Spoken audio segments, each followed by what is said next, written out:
దైవ మర్మములు. సహోదరుడు భక్తి సింగ్ గారి అనుభవములో దేవుడు ఆయనకు బయలుపరిచిన దైవ మర్మములు. మార్చి 3. నాకు మొరపెట్టుము, నేను నీకు ఉత్తరమిచ్చెదను. నీవు గ్రహింపలేని గొప్ప సంగతులను, గూఢమైన సంగతులను నీకు తెలియజేతును. ఇర్మియా గ్రంథము 33వ అధ్యాయము 3వ వచనము.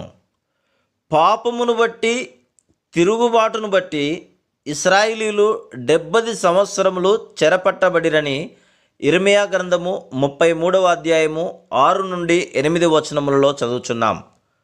వారు శిక్షార్హులు అయినప్పటికీ వారి ఎడల తనకున్న ప్రేమను బట్టి 70 సంవత్సరముల తరువాత చెర నుండి వారికి విముక్తి కలగజేయుదునని దేవుడు వాగ్దానము చేసెను. వారు చేసిన దోషములన్నింటినీ, తిరుగుబాటులన్నింటినీ క్షమించెదను అని ఆయన చెప్పెను. మన పాపములను, అతిక్రమములను, దోషములను క్షమించి ఆత్మీయ ఆరోగ్యము కలుగజేయుటకు ప్రభువైన యేసుక్రీస్తు ఈ లోకమునకు వచ్చెను. దుఃఖము, దౌర్భాగ్యత పాపమును బట్టి కలుగును. కనుక పాపములు క్షమించబడిన తర్వాత మనము సంతోష ఆనందభరితులముగాను, ఆత్మీయ ఐశ్వర్యము గలవారముగా నగుదుము.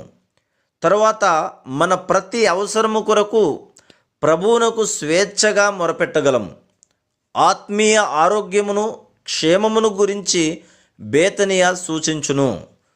మానవుడు ఆత్మీయ ఆరోగ్యమును, నిజమైన సమాధానమును ఏ విధంగా పొందగలడో బేతనియా ద్వారా ప్రభు చూపించుచున్నాడు.